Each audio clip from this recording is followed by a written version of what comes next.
Welcome to Electrified. It's your host, Dylan Loomis. Quick shout out to my newest patron, Ron R. Thank you for choosing to support the channel. Recurrent Auto just published a study talking about the impacts of DC fast charging on battery degradation. They studied these effects on over 12,500 Tesla vehicles in the US. They compared cars that fast charge at least 90% of the time and also cars that fast charge less than 10% of the time, so on either end of the spectrum. The results show no statistically significant difference in range degradation. Looking at the Model 3, a data set of 6,300 vehicles, whether you fast charged frequently, the blue line, or rarely, the green line, you ended up essentially in the same place after 2,000 days, right around 10 to 12% battery degradation. And for the Model Y, a sample size of 4,400 vehicles, you end up either between 8 or 9% battery degradation after 1,000 days. If you're new to the EV world, some of their advice was avoid fast charging with your battery super cold or super hot without preconditioning. So if you're going to a supercharger, plug it in the nav and then your battery will do that preconditioning on its own. So this study does a good job of showing us that it's not really fast charging or slow charging that does the damage, but we already knew it's really the ends that matter. So if you run your battery down to 0 all the time or you constantly charge to 100,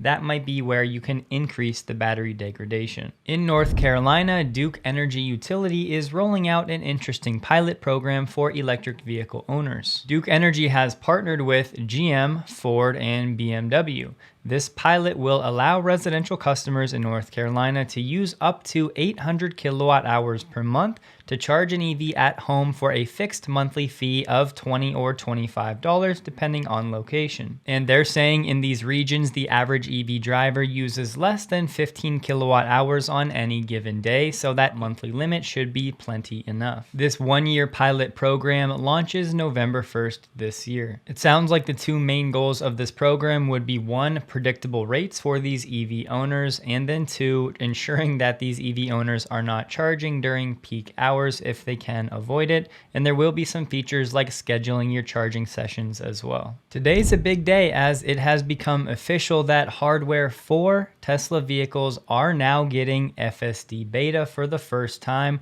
I thought it was a joke for a few hours, but it turns out many people are reporting it is indeed real. And let me just say up front, not everybody with hardware 4 is going to get this in the first wave, so you may need to deploy some patience. And if you're thinking to yourself, well, what's going on here? Elon just said hardware 4 software will lag hardware 3 by at least another 6 months. Yes, that can still be true. He never said that hardware 4 would never have FSD Beta, just that it's going to lag. So maybe these hardware 4 owners get an older version of the FSD Beta, definitely not V12 yet, and most likely not even 11.4.7 yet. But as I'm recording, there are people all over the internet reporting different anecdotes of hardware 4 getting a version of FSD Beta. And this is such a welcome sight for all of those new hardware 4 owners that as of yesterday were probably thinking they're now going to have to wait 6 months to a year to have FSD Beta at all because they decided to buy a brand new Tesla. And it looks like that's not going to be the case. Tesla Scope is saying it's packaged in the software 2023.26.11. So let's say hypothetically hardware 3 owners get version 12 later this year.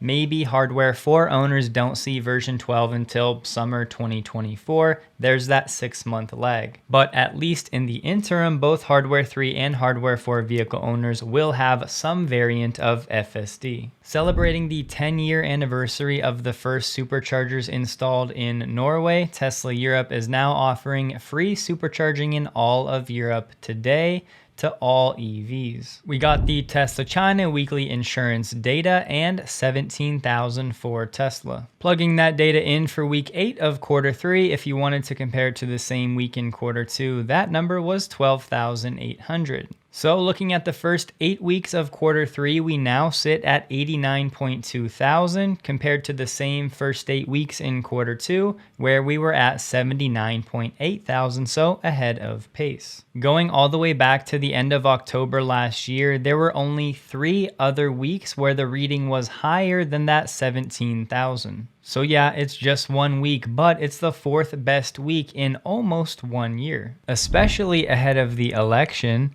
It's always very interesting to watch how different news sources cover the same story. Spending is a big topic, and with Powell just warning us about the possibility of higher rates, of the 131 sources covering this story, 17 lean left, 17 lean right, and 64 were center. And personally, I've always found it very interesting to watch how different sources talk about anything Elon related, and it's very easy to do so when you can just check the left headlines, the center headlines, and then right-leaning source headlines. The ability to do all of this is thanks to today's sponsor, Ground News, one that many of you guys have really been enjoying. Every news story will give you a visual representation of the political bias, the ownership, as well as the factuality of different sources. As I've said before, the blind spot feed has really been valuable to see which news stories are being disproportionately covered by one side of the aisle. And with a Ground News Vantage plan, you can get access to everything they have to offer, including the My News Bias feature, a dashboard that shows you how your reading habits change over time and what your top sources are. You can use my link below to sign up for free, but you can also use it to get 30% off that Vantage plan subscription. I think it'll help you digest the news more efficiently and with less bias, because it has for me, and I think that's a mission worth supporting in this day and age. Thanks to Ground News for sponsoring this video.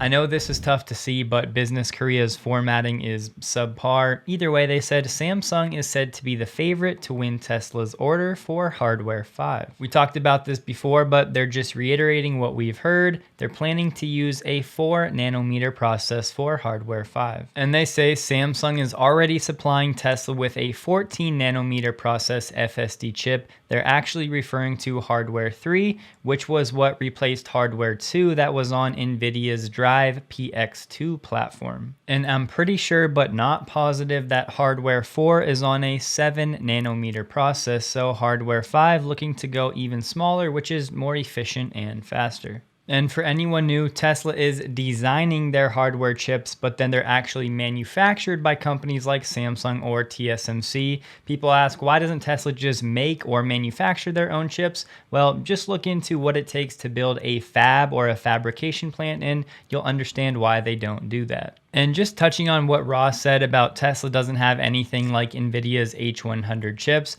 I'm not ready to dive into it. I am looking into it, but for now, I just want to remind people it's oftentimes more about the software that's running on the hardware, especially when it comes to very specific applications like Tesla's full self-driving training. So hypothetically, if Tesla's Dojo actually wasn't on par from a hardware perspective with the H100 from NVIDIA, because it's specific to what Tesla is optimizing to do, it may be more effective in actually training Tesla's data set for what it's trying to optimize for. Given the magnitude of what this training ramp is going to mean for Tesla, robotaxis, autonomy margins, all of it, we cannot gloss over this H100 situation. So here we are at the end of August. Tesla was on track to have about 10,000 units of A100 GPUs online and training. Now, if we assume that Tesla's recent addition as of yesterday of the 10,000 unit H100 cluster was not included in this graph when Tesla released the graph in the first place, that means Tesla just added the equivalent of 100,000 A100 GPUs, because NVIDIA claims the H100s are 9 times more capable for AI training, and I just rounded up to 10 for the sake of example. So if that really is the case, that would bring Tesla's NVIDIA hardware alone to the equivalent of about 110,000 A100 GPUs,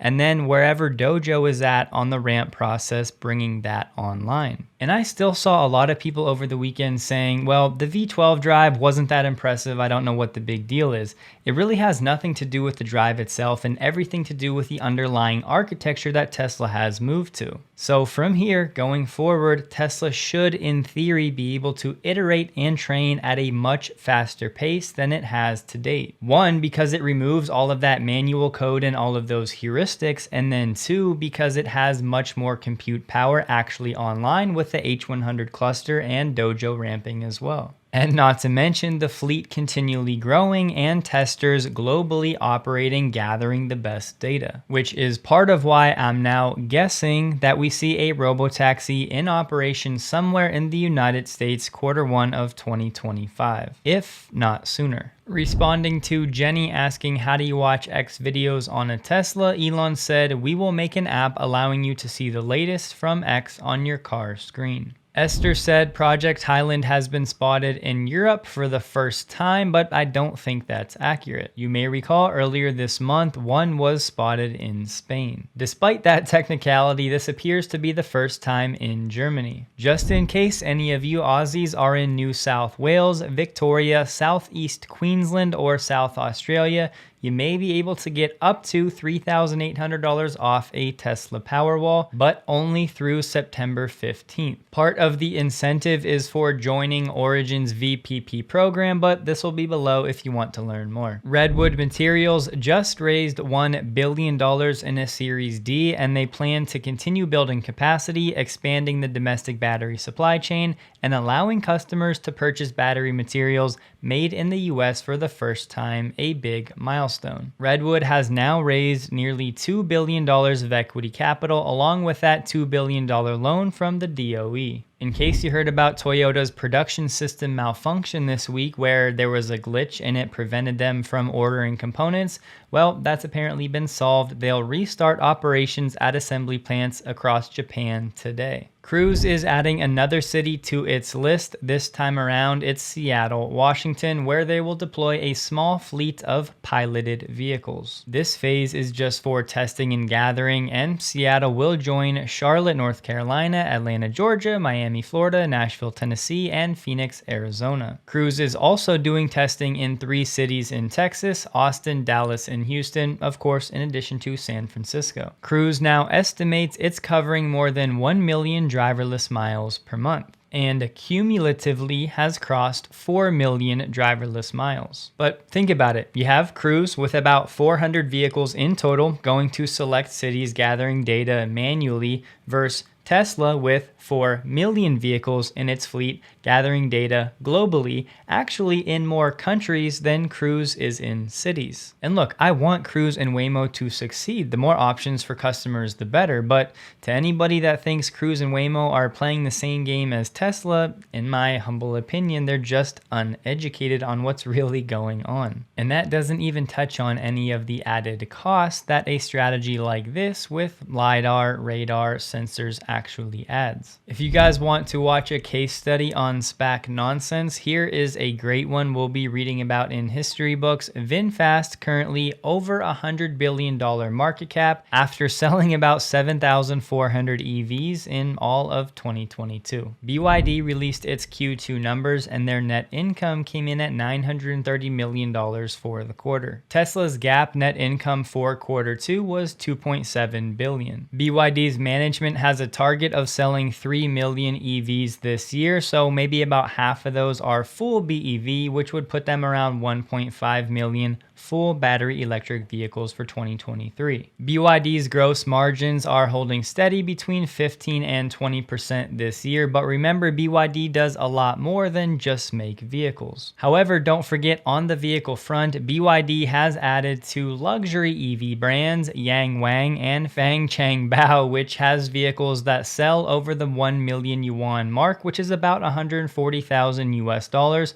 or more than double some of its earlier higher end vehicles. So just keep in mind, right now, outside of the super high-end luxury stuff, BYD has almost all of the price bands covered. It looks like Elon and Zuckerberg may be in a room together on September 13th for an AI meeting. This will be the first of Senator Chuck Schumer's AI Insight forums, and the strategy is to give Congress more influence over the future of AI. Exactly what everybody wants to see. This publication interviewed more than a dozen executives, engineers, and analysts from automakers, DC fast charging network operators, and charging hardware firms and other businesses. Overall, this year's developments reflect deep dissatisfaction among automakers other than Tesla with the state of US fast charging. And they said it's hard to overstate the disgust and anger at Electrify America among virtually every person we interviewed. The network has come to be viewed as the most minimal effort VW Group could have exerted to comply with their 10-year $2 billion settlement from Dieselgate. It's no surprise EA has steadfastly refused to discuss its reliability statistics. Non-Tesla automakers have had it with EA. Initial hopes that EA would provide a new large-scale nationwide network of fast charging stations have now curdled into a desire to see EA out of the game altogether,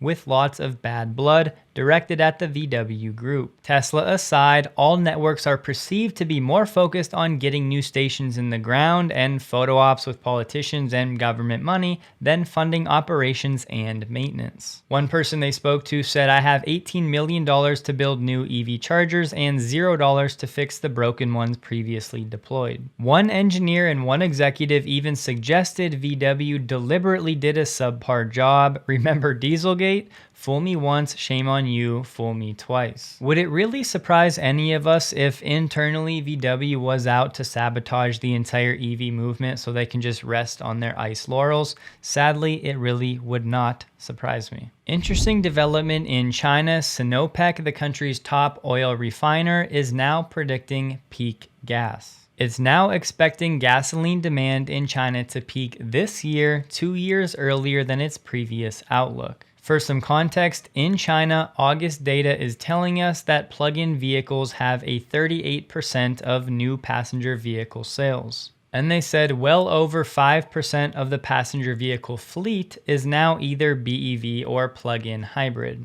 There are obviously many factors that go into peak gas, but it does seem like we have another few years in the United States. GM has partnered with Google to boost its AI for its OnStar virtual assistant. Google Cloud's Dialogflow conversational AI tech is currently powering the OnStar VA, currently providing answers to more than 1 million owner questions monthly in North America. The software and services VP said generative AI has the potential to revolutionize the buying, ownership, and interaction experience inside the vehicle and beyond, enabling more opportunities to deliver new features and services.